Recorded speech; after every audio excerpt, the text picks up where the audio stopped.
మన వాక్య ధ్యానం కొరకై రోమాపత్రిక 15వ అధ్యాయంలో వరుస క్రమంలో మనము ధ్యానిస్తా ఉన్నాం. 15వ అధ్యాయంలో 33 వచనాలు ఉన్నాయి. మొత్తము 16 అధ్యాయులే రోమాపత్రికలో. ఇంచుమించుగా 15వ అధ్యాయం చివరిలో ఆమెన్ అనే పదం ఉంది కనుక ఇంచుమించుగా పత్రిక ధ్యానం అయిపోతుందని మనం అనుకోవచ్చు. 16వ అధ్యాయంలో కొద్దిగా ముగింపు వచనాలు వందనములు అనే అంశము కనిపిస్తుంది. మరి రోమాపత్రికలో చివరిలో కూడా ఏ విషయాన్ని పౌలు గారు మనకు అందిస్తా ఉన్నారో ప్రాముఖ్యంగా మనము చూడబోతున్నాం. రోమాపత్రికలో 33 వచనాలు మనం చూడబోతున్నాము. మరలా 14వ అధ్యాయంలో చెప్పినటువంటి బలహీనల పట్ల పరిచర్య కనిపిస్తుంది. ఒక నిమిషం పత్రిక యొక్క ఉపోద్ఘాతాన్ని పీఠికను మనం చూసుకొని 1-2 నిమిషాల్లో 15వ అధ్యాయం ధ్యానానికి వెళ్దాం. రోమాపత్రికలో 16 అధ్యాయాలు ఉన్నాయని మనం జ్ఞాపకం చేసి దాన్ని 2 సమభాగాలుగా చేస్తే 8 అనే 2 భాగములు ఉన్నట్టుగా మనము గమనించగలం. మొదటి 8లో పాపము పరిశుద్ధత అనే అంశాన్ని గురించి చెప్తున్నాడు. పాపం అనేది ఎవరు చేస్తున్నారు? 1వ అధ్యాయం 2వ అధ్యాయంలో యూదులు పాపం చేస్తున్నారు, అన్యులు పాపం చేస్తున్నారు. దాని పరిహార విధానము 3వ అధ్యాయంలో 11వ వచనం నుంచి 5వ అధ్యాయం దాకా చెప్తున్నాడు. కనుక మొదటి 5 అధ్యాయాలకు పాపము పరిహారం అనే పేరు కింద మనము ధ్యానించాం. తర్వాత 3 అధ్యాయాలు అంటే అక్కడ 8 అధ్యాయాలు అవుతాయన్నమాట, సగభాగమైంది. మనం పాపము పరిహరించబడింది కాబట్టి మనం పరిశుద్ధులమని ఎరగాలి. ఎరిగినప్పుడు తగిన రీతిగా మనము జీవించగలం. ఎరగకపోతే ఏంటో మనకు అర్థం కాదనమాట. ఎరిగి పరిశుద్ధులముగా మన జీవితము కొనసాగించాలి. అయితే విమోచించబడని శరీరం ఉంది కాబట్టి ఈ శరీర అవయవాల్లో పాపం నివసిస్తూ ఉంది అని గుర్తుంచుకోవాలి. శరీర అవయములను మన ఆధీనంలో ఉంచుకోవాలి. ఆత్మకు, పరిశుద్ధాత్మనికి సంపూర్తిగా మనం సమర్పించుకున్న వారమై ముందుకు సాగాలని 8వ అధ్యాయంలో ఈ రీతిగా మనం చూసాం. అదంతా థియరిటికల్ గా చెప్పారు. మిగిలిన 8 అధ్యాయాల్లో ప్రాక్టికల్ గా పిల్లలు కూడా చదువుకున్నప్పుడు సగం క్లాసులు థియరీగా ఉంటాయి, సగం ప్రాక్టికల్ గా ఉంటాయి. పౌలు పత్రికలు అన్ని కూడా సగభాగము ప్రాక్టికల్ ఉంటుందని మనం చెప్పుకున్నాం. ఈ పత్రికలో కూడా 9 నుంచి 16 అధ్యాయాల్లో ప్రాక్టీస్ అనగా పని చేయుట, పరిచర్య చేయుట. అందులో మొదటి 3 అధ్యాయాలు అంటే 9, 10, 11లో ప్రభు యొక్క ప్రజలైన ఇశ్రాయేలు వారు గత కాలంలో ఏ రీతిగా పరిచర్య చేశారో 9వ అధ్యాయంలో, ప్రస్తుత కాలంలో ఏ రీతిగా పరిచయం చేస్తున్నారో 10వ అధ్యాయంలో, రాబో కాలంలో అంత్యకాలంలో ఏ రీతిగా పరిచయం చేస్తారో 11వ అధ్యాయంలో చెప్పాడు. చివరి 5 అధ్యాయాలు కలిగిన భాగం 12, 13, 14, 15, 16 అందులో మనం ఉన్నాం. 12, 13, 14 ఏం అంశాలు ఉన్నాయో చూసుకున్నాము. 1 నిమిషాల్లో చూసుకోబోతున్నాం. కనుక ఈ విభజన అంతా 5, 3, 3, 5గా ఉందని మనము చెప్తున్నాం. ఈ పత్రిక అంతటి సారాంశం నీతిమంతులముగా చేయబడుట, విశ్వాసములమున జీవించుట. ఇది మొదటి అధ్యాయం 17వ వచనంలో ఉందని జ్ఞాపకం చేస్తున్నాం. ఇప్పుడు విశ్వాసములమున జీవించుట అనే అంశంలో మనం 12 నుంచి 14 అధ్యాయాలు ముగించుకొని 15వ అధ్యాయానికి వచ్చాం. ఈ పత్రిక రాసినప్పుడు పౌలు గారు కొరింథులో ఉన్నాడని మనం అనుకున్నాం. అంటే ఆసియా ఖండంలో కాదు, ఐరోపా ఖండంలో ఉన్నాడు. రోము కూడా ఐరోపా ఖండంలో ఉంది. కొరింథులో నుండి, కొరింథ్ గ్రీస్ దేశము, రోమేమో ఇటలీ దేశం. ఇటలీ క్యాపిటల్ రోమా, మరి గ్రీస్ క్యాపిటల్ కొరింథ్ అనమాట. కొరింథులో ఉండి రోమాకి పత్రిక రాశాడు. ఎప్పుడు కొరింథులో ఉన్నాడంటే క్రీస్తు 57లో ఉన్నట్టుగా మనకు అర్థమవుతుంది పత్రిక రాసినప్పుడు. ఈ 15వ అధ్యాయం చివరిలో కూడా ఆ భాగం మళ్ళా మనం టచ్ చేస్తాం కనుక దాన్ని మనం గుర్తుంచుకుందాం.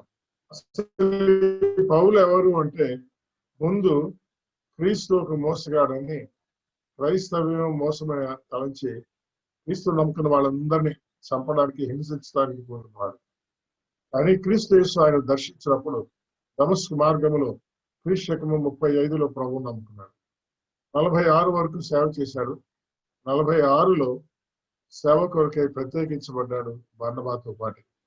46, 47, 48, 49లో మొదటి సేవా యాత్ర ఆసియా ఖండములో చేశాడు. తర్వాత 50 నుండి 53 వరకు 4 సంవత్సరాలు రెండవ సేవా యాత్ర ఐరోపా ఖండములో చేశాడు. అప్పుడే కొరింథులో సంఘం ఏర్పడింది. మూడవ సేవా యాత్రలో ఏర్పడిన సంఘమైన కొరింథుకు వెళ్ళాడు. అప్పుడు అక్కడ నుండి రోమీయులకు పత్రిక రాసినట్టుగా మనము చూస్తున్నాం. ఇది వివరాలు ఏంటి అంటే, కొరింథీయులకు రెండవ పత్రిక రాసేటప్పుడు, అంటే రెండవ సేవా యాత్రలో కొరింథులో సంఘం ఏర్పడింది. తను వెనక్కి వెళ్ళిపోయాడు. ఇతర స్థలాల్లో ఉండి కొరింథీయులకు మొదటి పత్రిక రాశాడు, రెండవ పత్రిక కూడా రాశాడు.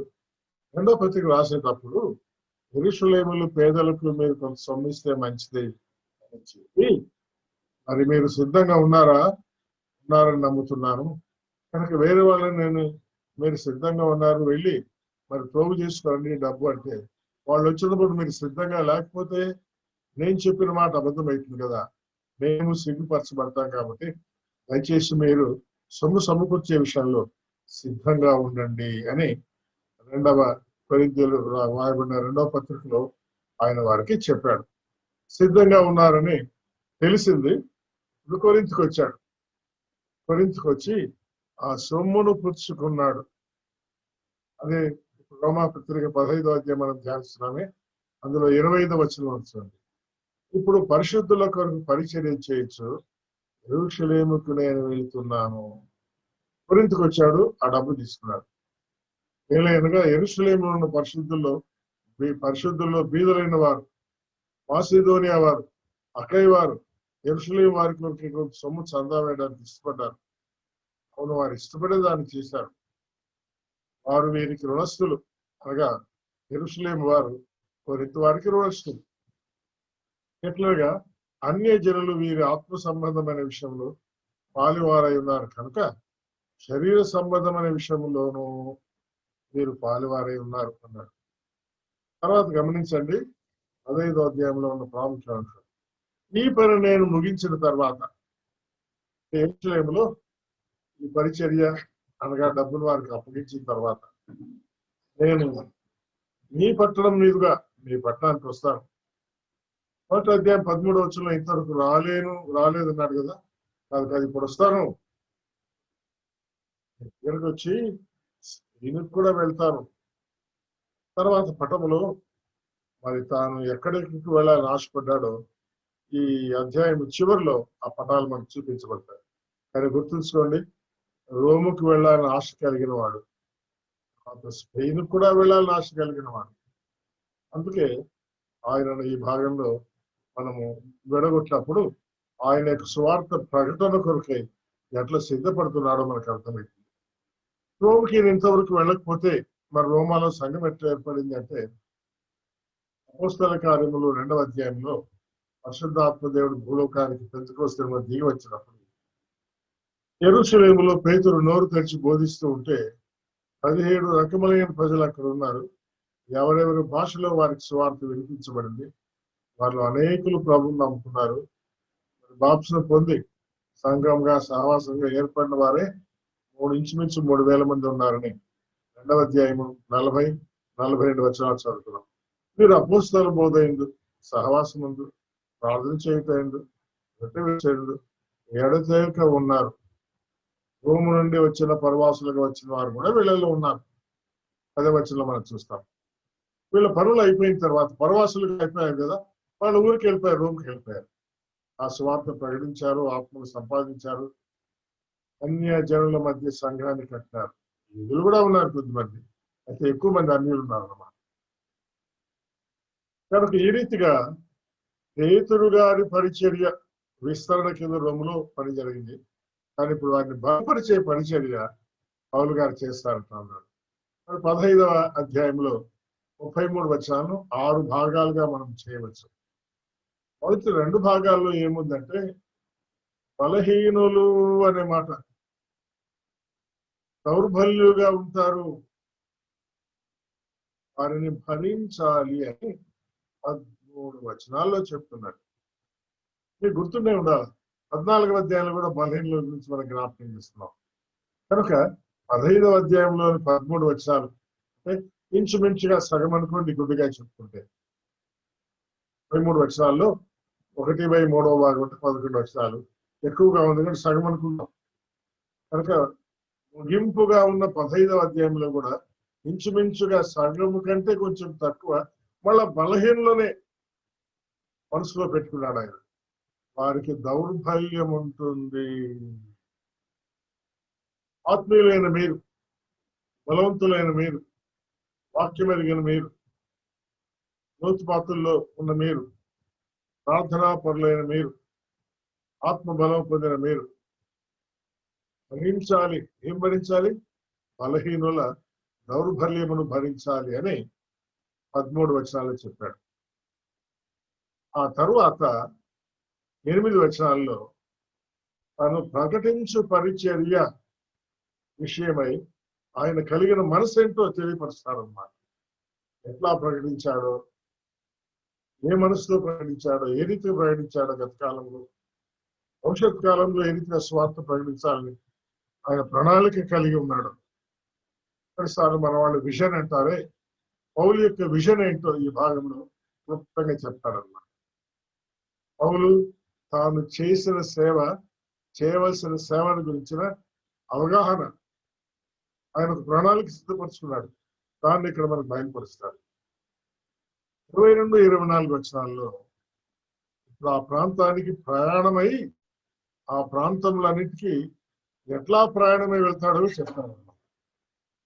ఏ రీతిగా ముందే ప్లాన్ చేసుకోవాలి కదా, ఫలానా గురించి అక్కడికి పోవాలి, ఇక్కడ పోవాలి చేస్తాడు.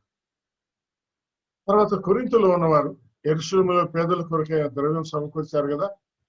25-29 వచనాలలో, ఈ 4 వచనాలలో ఏ రీతిగా పరిచర్య అనగా సమకూర్చబడిన ద్రవ్యం అప్పగించే పరిచర్య. ఎందుకంటే డబ్బు దగ్గర అందరికీ అనుమానాలు వస్తాయి. డబ్బు అనగానే అది చాలా మందిని బలహీనంగా చేసి మాట్లాడు, నిజమే. కనుక ఆ పరిచర్య చేసినప్పుడు ఆయన దాని యొక్క లెక్కలు స్పష్టంగా అప్పగించడం, వివరంగా తెలియపరచడం, ఖచ్చితంగా ఎటువంటి లోపం లేనట్టుగా చేయుట అనేది ఈ 4 వచనాల్లో మనం చూస్తాం. మరి పరిచర్య కొరకే పలు ప్రాంతాలు వెళ్ళాలని ఆశ నాకు ఉందన్నాడుగా. నేను చేయవలసిన పరిచర్య కొరకే మీరు ప్రార్థన చేయండి అని చివరి 4 వచనాల్లో చెప్పి ఈ పత్రిక ముగిస్తున్నాడు. అది మరొకసారి జ్ఞాపకం చేసుకుంటే ఇందులో ఇంచుమించుగా సగం కంటే తక్కువ బలహీనుల దౌర్బల్యములను మిగిలిన వాళ్ళందరూ భరించాలని చెప్తా ఉన్నాడు. ఒకసారి అట్లయితే 15వ అధ్యాయం కూడా 14వ అధ్యాయంలో కలిపి ఉన్నట్టుగా మనం ఆలోచన చేస్తున్నాం. బలహీన దౌర్బల్యాలు భరించాలని ఇంచుమించుగా సగము కంటే తక్కువ భాగములు చెప్పి ముగింపు వచనాలు 14-33 దాకా పలుకుతున్నాడని అది కూడా మనం 15వ అధ్యాయానికి పేరు పెట్టుకోవచ్చు. ఇప్పుడు 15వ అధ్యాయం ఇక్కడ వివరంలోకి వెళ్ళకముందు 12, 13, 14, 15 అధ్యాయం కలిపి ఒకసారి చూద్దాం. 12వ అధ్యాయంలో మనం గమనించిన అంశాలు ఏంటి? వ్యక్తిగతముగాను, కుటుంబముగాను, ముందేమో సహోదరులారా పరిశుద్ధంలో అనుకూలమైన సజీవ యాగముగాని ప్రారంభించారు. ముగింపుకు వచ్చినప్పటికీ మీ శరీరములను, బహువచనం, కొద్దిమంది వ్యక్తులు కలిసి ఉండేదే కుటుంబం అన్నమాట. ఒక వ్యక్తి తండ్రి, మరొక వ్యక్తి తల్లి, మరొక వ్యక్తి పెద్ద కుమారుడు, మరొక వ్యక్తి పెద్ద కుమార్తె, మరొకరు చిన్న కుమారుడు, చిన్న కుమార్తె, మరొకరు మనవడు, మరొకరు మనవరాలు. కుటుంబం అంటే ఇదన్నమాట. మీకు మీ శరీరాలు, మీరందరూ కూడా మీ శరీరాలు ఆయనకు అర్పగించుకోవాలి. ఇది యుక్తమైన పరిచర్య. అందుకే ఈ భాగాన్ని పరిచర్య పేరు పెట్టుకున్నాం. ఇది యుక్తమైన పరిచర్య. కనుక మొదటి 3 వచనాల్లో వ్యక్తిగతంగా, తర్వాత కుటుంబముగా ఏ రీతిగా మనము కొనసాగి పరిచర్య చేయాలో చెప్పాడు 12వ అధ్యాయంలో. తర్వాత సంఘముగా ఒక్క శరీరములో అనేక అవయవం ఉన్నను అన్ని అవయవాలకు ఒకే పని ఏ రీతిగా ఉండదు అని ప్రారంభించారు 4వ వచనం. శరీరము అవయవాలు అంటే శరీరం అంటే సంఘం, అవయవం అంటే సభ్యులు అన్నమాట. సంఘముగా చేయవలసిన జరగవలసిన పరిచయం గురించి తర్వాత చెప్పాడు. తర్వాత మీలో ఒకరికొకరు ఒకరినొకరు ఒకరి పట్ల ఒకరు అని మాట్లాడు కాబట్టి సంఘములో ఉన్న సహోదరులు ఒకరి పట్ల ఒకరు జరిగించవలసిన పరిచర్య. తర్వాత శక్యమైతే మనుషులందరితో సమానంగా ఉండండి అన్నాడు. మనుషులందరంటే సంఘములో ఉండే వాళ్ళైతే సహోదరులు, మరి మనుషులు అంటే లోకములో ఉండేవాళ్ళు. కనుక వ్యక్తిగతంగా నుంచి కుటుంబం దాకా వెళ్ళి అక్కడి నుంచి సంఘం దాకా వెళ్ళి సంఘంలో సహోదరుల గురించి ప్రస్తావించి ప్రపంచంలో ఉన్న మానవులందరి పట్ల ఏ రీతిగా మనం మెలగాలో చెప్పారు.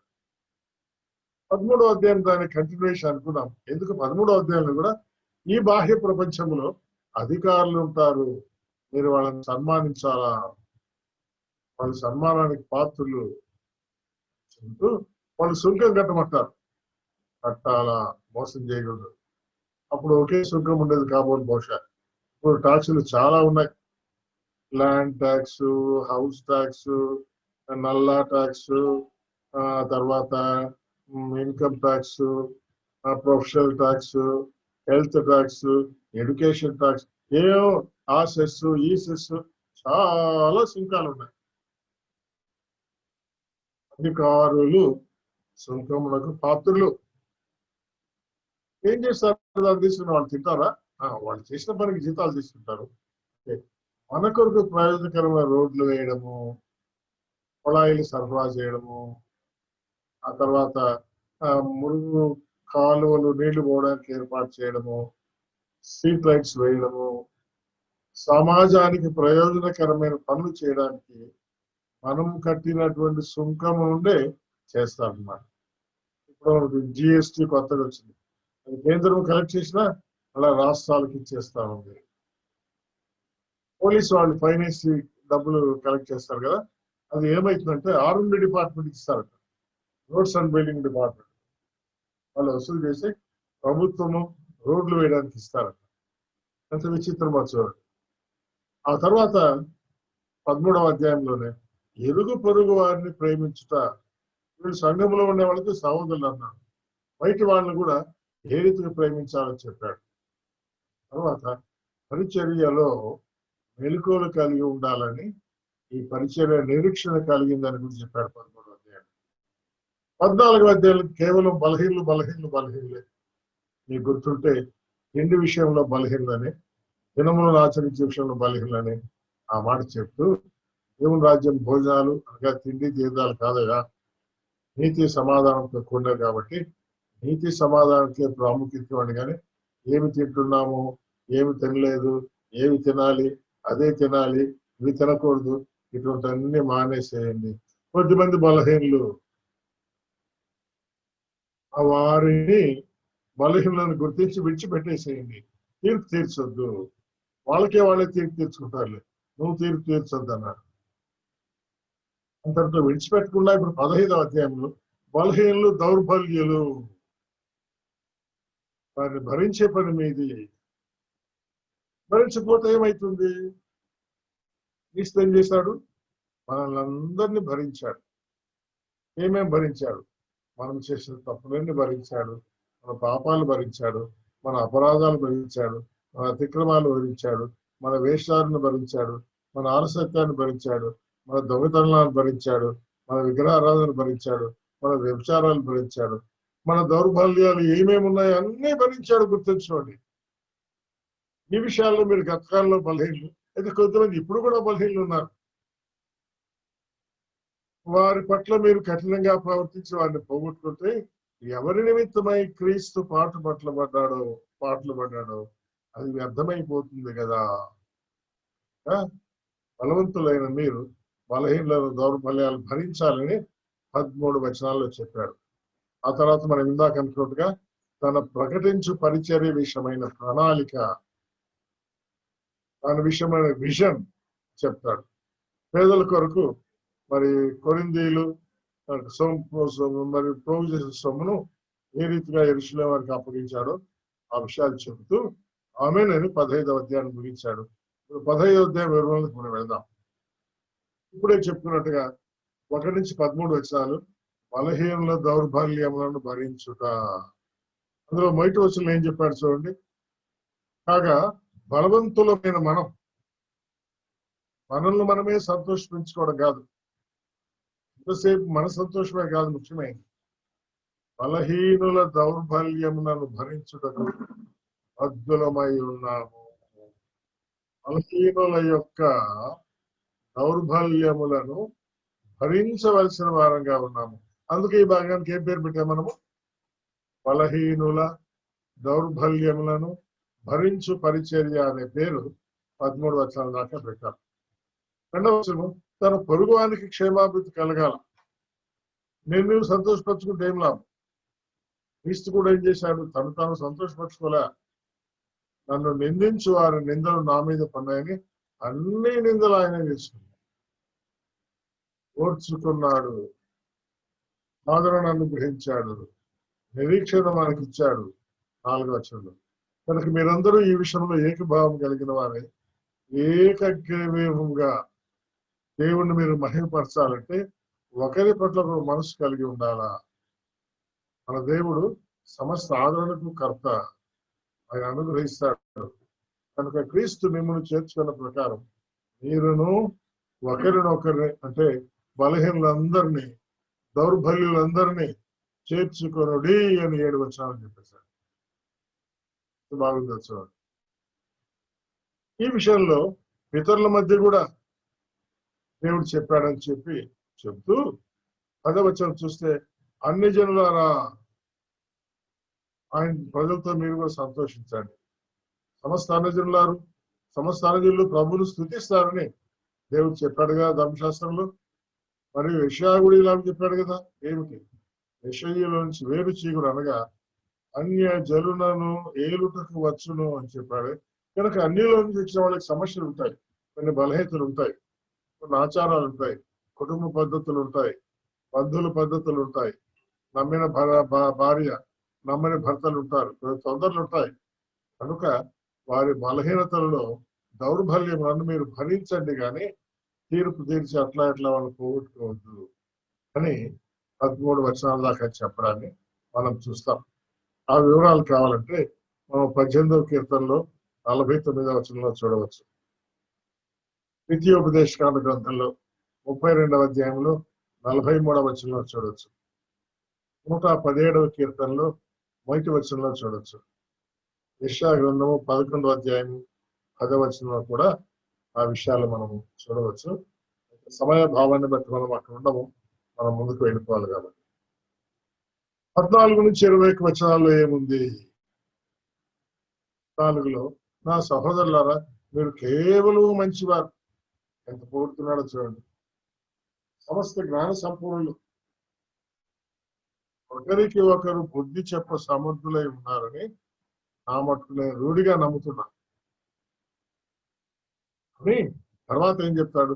అన్య జనులు అనే అర్పణ పరిశుద్ధాత్మ వలన పరిశుద్ధపరచబడి ప్రీతికరమైనట్లు దేవుడు ఆ స్వార్థ యాజక ధర్మాన్ని జరిగించమని నాకు అప్పగించాడు.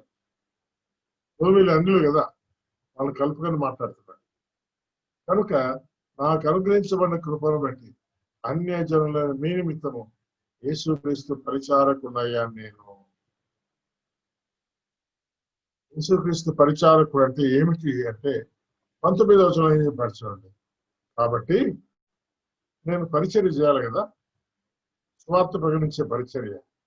యెరూషలేము మొదలుకొని చుట్టుపట్ల ఉన్న ప్రదేశములందు ఇల్లు ఊరికి వరకు, ఆ ప్రాంతం వరకు క్రీస్తు సువార్తను పూర్ణముగా ప్రకటించాను.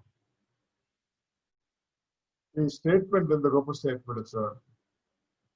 మీకు అర్థం కావడానికి విజయవాడ మొదలుకొని అనంతపూర్ దాకా ప్రాంతాలన్నింటిలో క్రీస్తు వార్తలను పూర్ణంగా ప్రకటించాలని ఏ వ్యక్తి అయినా ఎప్పుడైనా చెప్పగలడా? ఆయన చెప్తున్నాడు. ఆ ప్రాంతాలు కూడా చూద్దాం. నెక్స్ట్ మ్యాప్ మనకు ఉందన్నమాట. అది కూడా ఎడ్ చేశానంట. నేనైతే మరి ఒకరి పునాది మీద కట్టకుండా నిమిత్తము క్రీస్తు సమాచారం ఎవరికి చేయబడలేదో వారు విని గ్రహించురని రాయబడిన ప్రకారం క్రీస్తు నామం ఎరుగని చోట్ల స్వార్థ ప్రకటింపవాలని మిక్కిలి ఆశపడిన వారిని అలా ప్రకటించారు. చూడండి, స్వార్థ ప్రకటించాలని ఆశ ఎవరికైనా ఉంటే మీ మిక్కిలి ఆశ ఎవరి మీద ఉండాల్సి వస్తున్నా? క్రీస్తు నామము ఎరుగని చోట్ల స్వార్థ ప్రకటించాలని మిక్కిలి ఆశ కలిగిన వాడు పౌలు. ఆశ కలగడం మాత్రమే కాదు, ప్రకటించాడు. ఆయన విజన్, ఆయన మిక్కిలి ఆశ ఏమిటంటే క్రీస్తు నామం ఎరుగని చోట్ల స్వార్థ ప్రకటించాలి. మరి యెరూషలేము మొదలు ఏలూరు దాకా అంటే అదేంటో చూద్దాం. చూడండి, మీ ముందున్న మ్యాప్. ఇక్కడ యెరూషలేము ఎక్కడుందమ్మా? కుడివైపు కింద ప్లస్ అనే మార్కులు చూడండి, ఎరుపు రంగుతో. మీరు గమనించే ఉంటారు, ఉందా లేదా? కనబడుతుందా లేదా? మీకు కనబడిందని నేను అనుకుంటాను. దాన్ని చూపిద్దాం అనుకుంటాను, కానీ నాకెందుకు చూపించే విధానం కనబడడం లేదు. చూపడానికి ప్రయత్నం చేద్దాం అనుకుంటాను నేను, కానీ ఎందుకు అది కనబడకుండా పోతా ఉంది. చూద్దాం ఒకవేళ చూపించడానికి నాకేమైనా అనుకూలం అవుతుందేమో.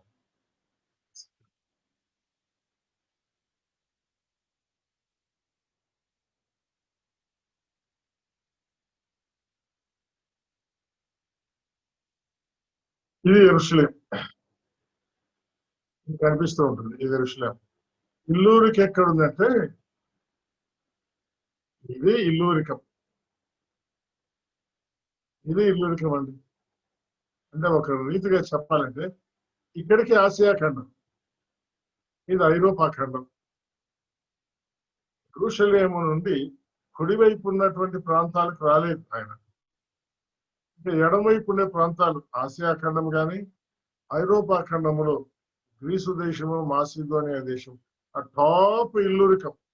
ఇది ఇల్లూరికము, ఇది యెరూషలేము. మన బైబిల్లో చివరిలో పౌలు సేవ చేసిన ప్రదేశాల మ్యాప్ ఉందే, అది ఇల్లూరికం వరకే ఉంటుంది అన్నమాట. ఇంతే.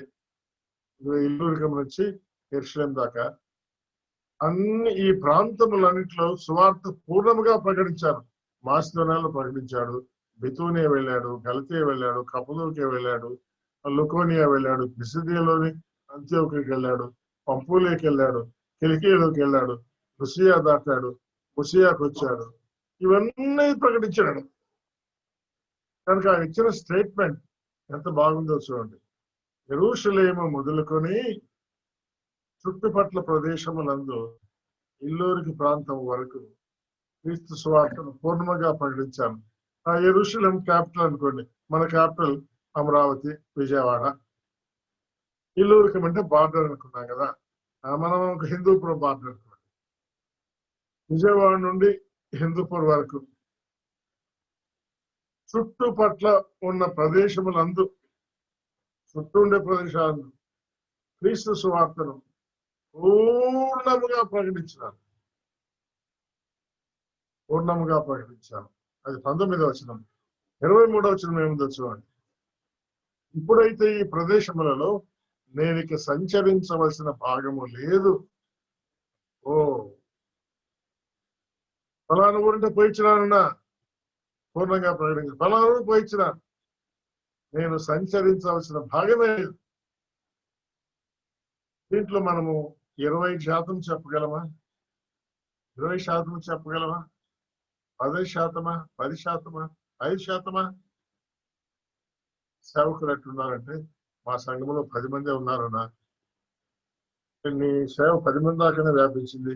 మేము పురికొల్పానికి మాట్లాడుతా ఉన్నాను. నేరుగా నన్ను అనుకోవద్దండి, తప్పుగా భావించదండి. పురికొల్పుగా ఈ మాట. మీ పరిచర్య 10 మంది వరకే వ్యాపించింది, 10 కుటుంబాల వరకే. జన పరిచర్య యెరూషలేము మొదలుకొని ఇల్లూరికి ప్రాంతముల వరకు పూర్తిగా ప్రకటించారు. నేను సంచరించవలసిన భాగం లేదు. మీ జిల్లాలో మీరు తిరగాల్సిన ఊర్లు లేవని మీరు చెప్పగలరా? జిల్లా మటుకైనా మాసిదోనియా కానీ, గ్రీసు కానీ, ఆసియా కానీ తిరగవలసిన భాగాలు లేవు అని చెప్పడం ఎంత గొప్ప సంగతో మనం అర్థం చేసుకోగలుగుతున్నాం. ఎక్కువసేపు ఇక్కడే ఉండాలని నా ఉద్దేశం కాదు, కానీ అయితే ఆయన సువార్త ప్రకటించిన విధానం మన మనసులో చాలా మంది ప్రార్థన చేస్తా ఉంటారు కానీ పోదామంటే ఆరోగ్యాలు అడ్డొస్తాయి, కుటుంబాలు అడ్డొస్తాయి, పిల్లలు అడ్డొస్తారు, పరిపాలన అడ్డొస్తాయి, స్వరాలు, వాతావరణాలు, వర్షాలు, ఎండలు, ఎన్నెన్నో ఆటంకాలు. ప్రయాణ సౌకర్యాలు మనకి ఇప్పుడున్న సౌకర్యాలు వాళ్ళకి అప్పుడు లేవు. పోతే పడవలో లేకపోతే కాలినడకలో.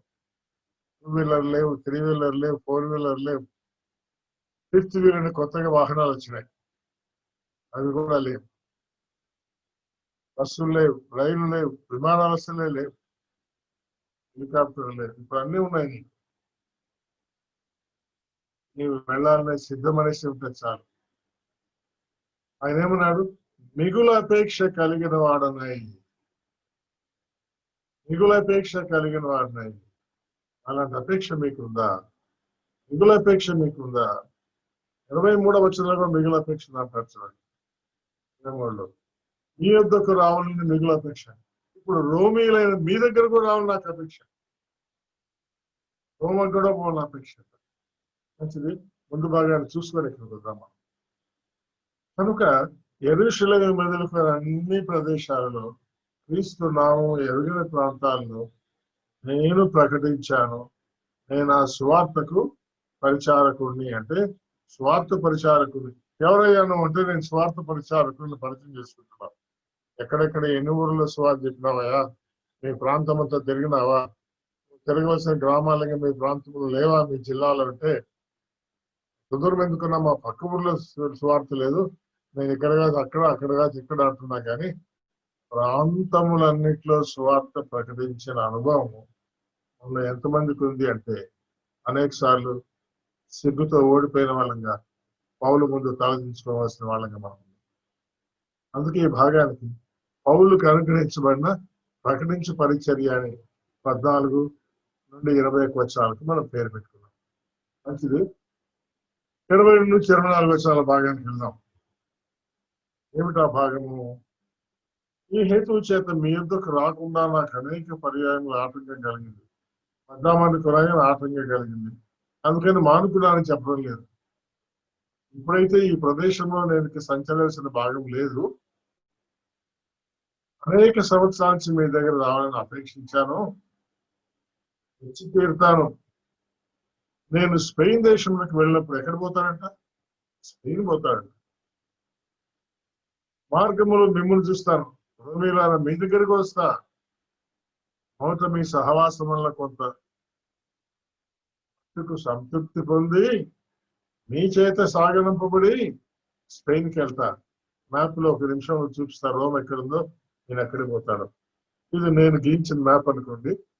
ఈయన ఈ మాటలు చెప్పేటప్పుడు ఏ ప్రాంతాలు తిరగాలనుకున్నావు అంటే, ఫిలమోనుకు పత్రిక రాసినప్పుడు ఫిలమోను పత్రికలో నేను మీ ఎదుకు వస్తాను, నా నిమిత్తమే బస్సు సిద్ధం చేయమన్నాడు. ఇది ఫిలమోన్ ఊరు కొలసే అనమాట. కొలసేలు రాడు కదా. మరి రోమ్ ఎక్కడుంది? రోమ్ ఎక్కడుంది? స్పెయిన్ ఎక్కడుంది? ఈ మ్యాప్ లో చూపడానికి నాకు స్థలం లేక కింద పెట్టాను. కిందగా నిజానికి కొలసై నుండి రోమ్ ఎంత దూరం ఉందో, రోమ్ నుండి స్పెయిన్ ఎంత దూరం ఉంటుంది. ఇప్పుడు ప్రపంచ పటాన్ని మీకు చూపిస్తాను నేను. ఇది ప్రపంచ పటం, ఇది భారతదేశం అనుకోండి.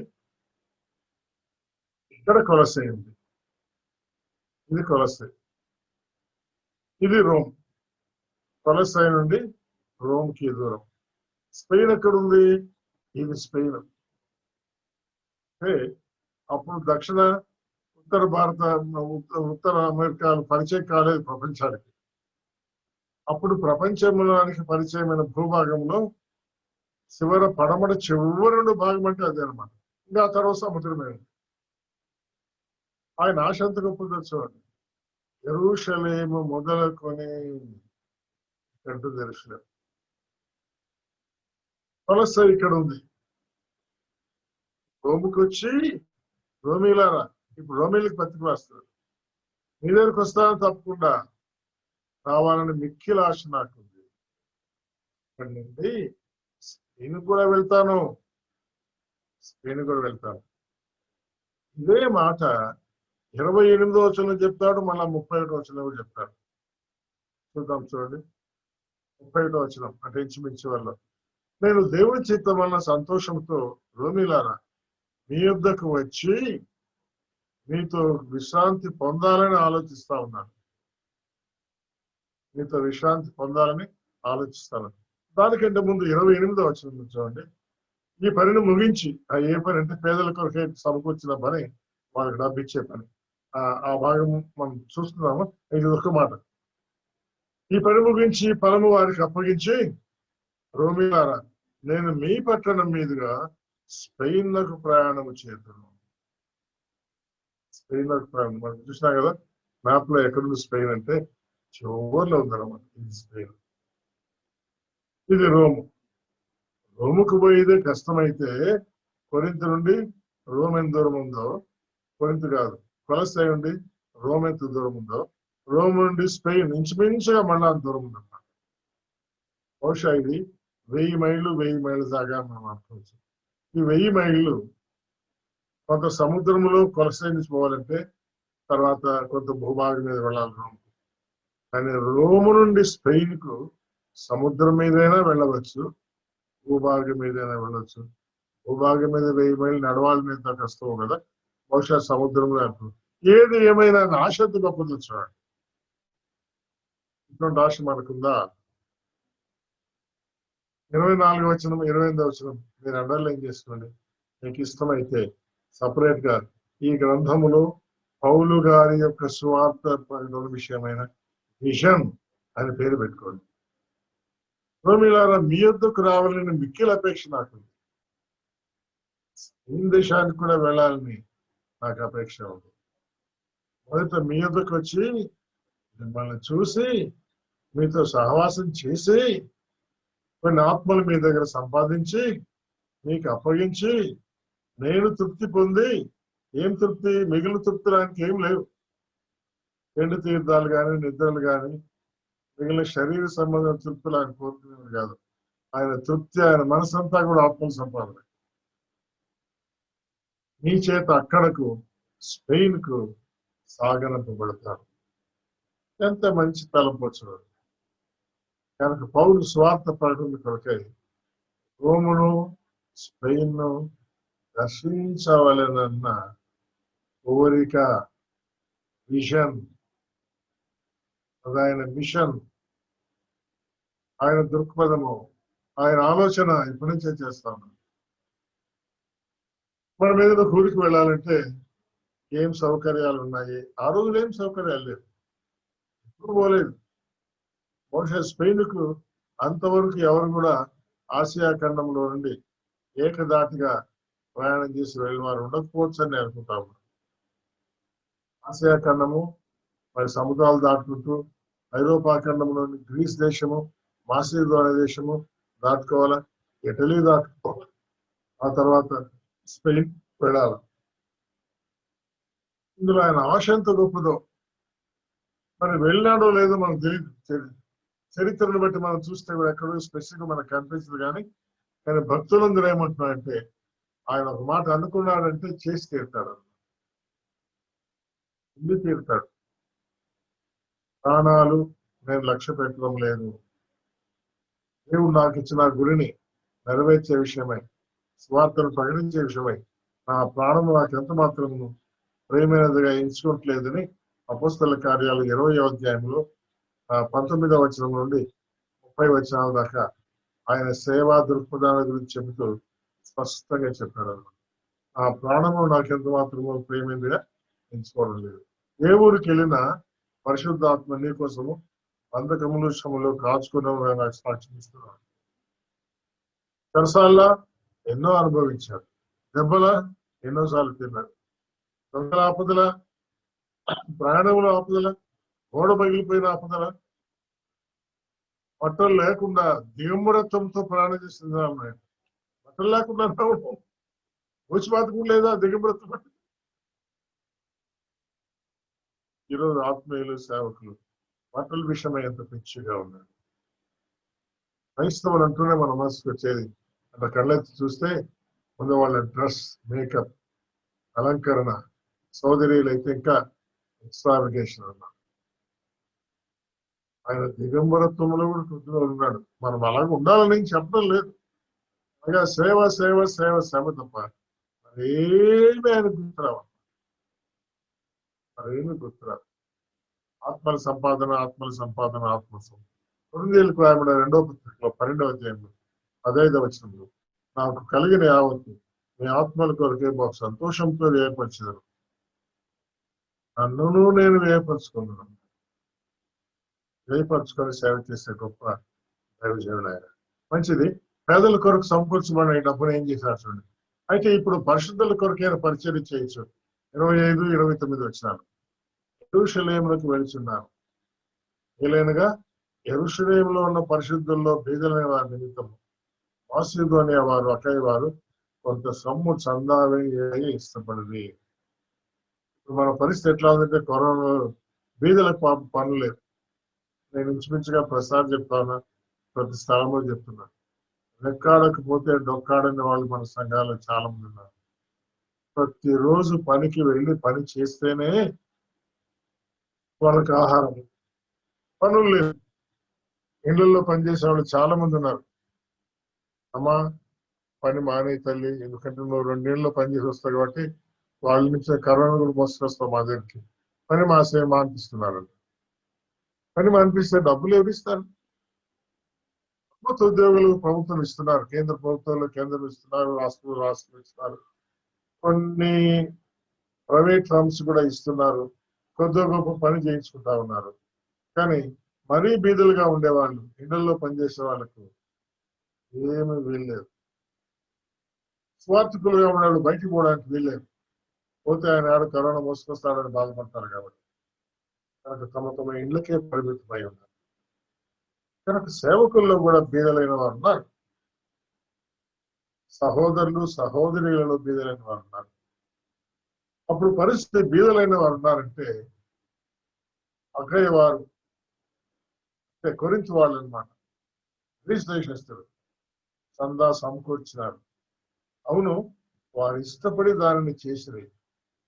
ఇష్టపడి చేయాలి మీరు నేను కూడా, కష్టపడి కాదు.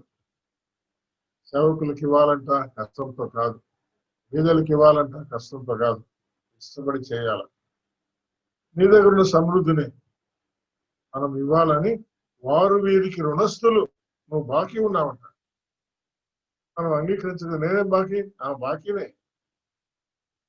కనుక అన్ని జనులు వీరి ఆత్మ సంబంధమైన విషయాల్లో పాలువారైనారు కనుక శరీర సంబంధమైన విషయాల్లో కూడా వారు ఈ పనిని వారు ఇవ్వాలని అంటూ నాకు ఇచ్చారు.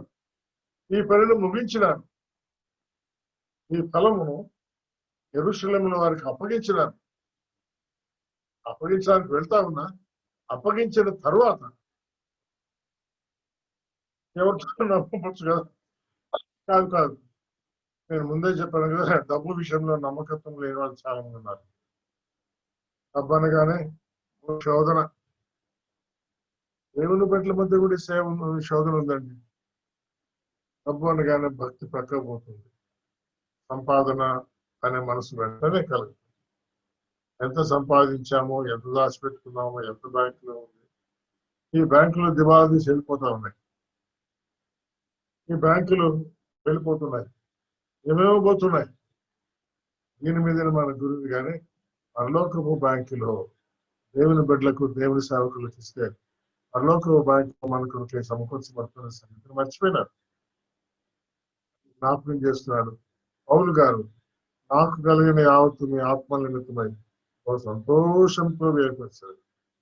నన్ను వేయపరుచుకున్నాం. ఆయన ఆరోగ్యాన్ని, ఆయన సమయాన్ని, ఆయన తెలివితేటలను, ఆయన సమస్తాన్ని వినియోగించాడు దేవుని పట్టుకుంటే స్వార్థ ప్రకటన. అందుకే రోమ్కి వస్తా, స్పెయిన్కి వస్తా, ఇప్పటికే యెరూషలేము నుండి ఇల్లూరికి వరకు చుట్టుపక్కల ప్రాంతాలంతా చెప్పేశారు. అది గత కాలంలో చేసిన పరిచర్య. ముందు కాలానికి ప్లాన్. రోమ్కి వస్తాను, అక్కడి నుంచి స్పెయిన్ దాకా వెళ్తాను, మార్గ మధ్యంలో అన్ని ఊళ్ళు నేను తిరుగుతాను. మాటలు చెప్తూ సంతోషంగా చెప్తున్నాడు. చివరి 4 వచనాలు 30 పరిచర్య కొరకు ప్రార్థన చేయండి మీరు. సహోదరులారా, నేను యూదయలో ఉన్న అవిధేయ చేతులను తప్పించబడాలి. ఈ విషయాల్లో అవిధేయులు ఉన్నారు. ఇస్లాంకి వెళ్తా ఉన్నా కదా, ఆ అక్కడ పరిశుద్ధుల కొరకైన పరిచర్య చేస్తాను. ఈ పరిచర్య ప్రీతికరముగా ఉండేలాగున ప్రార్థన చేయండి. ప్రార్థన చేయండి. ప్రార్థనల యొక్క అవసరత తెలియపరుస్తున్నాను. నేను దేవుని చిత్తం వల్ల, దేవుని చిత్తం ప్రకారమే సంతోషంతో రూమిలారా మీ దగ్గరికి వస్తాను. మీతో కలిసి విశ్రాంతి పొందుతాను. కనుక మీరు నా కొరకు దేవునికి చేయ ప్రతి ప్రార్థనలో నాతో కలిసి మీరు పోరాడాలని మన ప్రభువుని యేసుక్రీస్తుని బట్టి, ఆత్మ వాళ్ళని ప్రేమను బట్టి మనం బ్రతిమాలకు వచ్చున్నాను. చివరి వచనం, సమాధానకర్త దేవుడు మీ అందరికీ తోడైన ఆమేన్. బోధించే పరిచర్య 15వ అధ్యాయం అయిపోతుంది. 16వ అధ్యాయం మిగిలింది. అందులో ఏమున్నాయో తర్వాత మనం చూస్తున్నాం. దేవుడి తలంపులు మనందరి నిమిత్తమై ఆశీర్వదించి మనకు అనుగ్రహించినగాక. Over to Srikanth and Barnabas.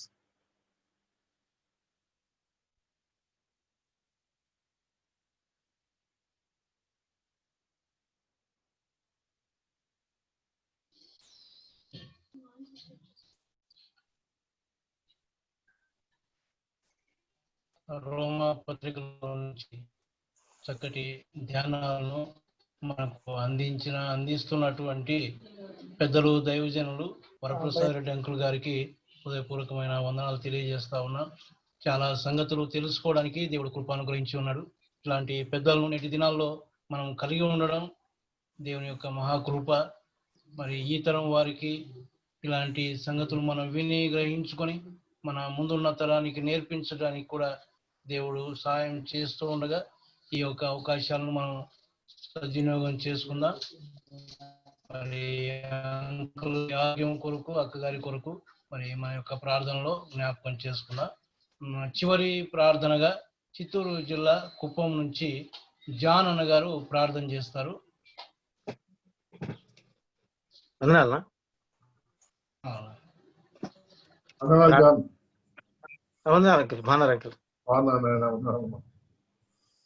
ప్రార్థన చేసుకుందాం. మహిమ కలిగిన మా తండ్రి, నాయన దయాళుడా, ఉన్నతమైన మా తండ్రి, మీకు స్తోత్రాలు చెల్లిస్తున్నాం నాయన. శ్రేష్టమైన మీ సంగతులు తండ్రి నాయన వినే గొప్ప భాగ్యం మాకు ఇచ్చినందుకే మీకు స్తోత్రాలు.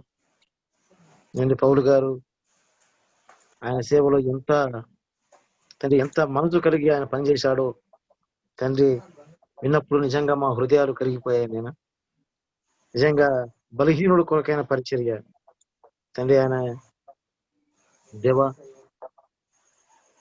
యెరూషలేము నుండి ఇల్లూరియా వరకు ఒక స్థలం కూడా వదలకుండా ఆయన చేసిన పరిచర్య ఎంతో గొప్పగా దేవా.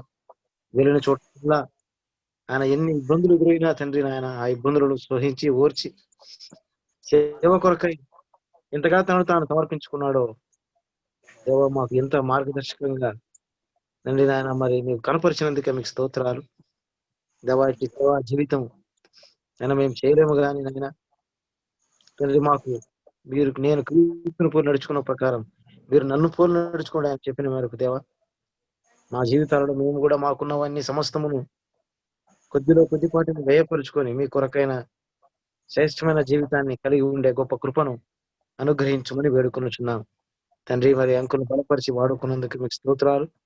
మరి అంకుల్ నాటి జ్ఞాపకం చేసుకునే మంచి ఆరోగ్యం తెచ్చేయండి. కరోనా దినాలలో మీ కృపతో మరింతగా ఆదరించమని వర్ధిల్ల చేయమని వేడుకొనుచున్నాం దేవా. ఇంతవరకు దాదాపు 15 అధ్యాయాలు తండ్రి, 15 ధ్యానాలు తండ్రి, శ్రేష్టమైన సంగతులు బయలుపరిచినందుకు మీకు స్తోత్రాలు దేవ. చేరువచ్చిన ప్రతి ఒక్కరిని బట్టి మీకు వందనాలు నాయన.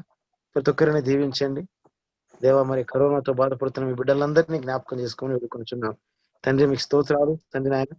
మరొక దినంలో తండ్రి మరి మిగిలిపోయిన భాగాన్ని కూడా మేము శ్రేష్టమైన రీతిలో దాన్ని గ్రహించడానికి కృప చూపమని చేరొచ్చిన ప్రతి ఒక్కరిని బట్టి వందనాలు చెల్లిస్తూ సమస్త మీ చేతులకు అప్పగిస్తూ మా రక్షకుడైన యేసుక్రీస్తు వారి శ్రేష్టమైన నామమున దీనులమై బతిమాలి అడిగి వేడుకొనుచున్నాం మా పరమ తండ్రి.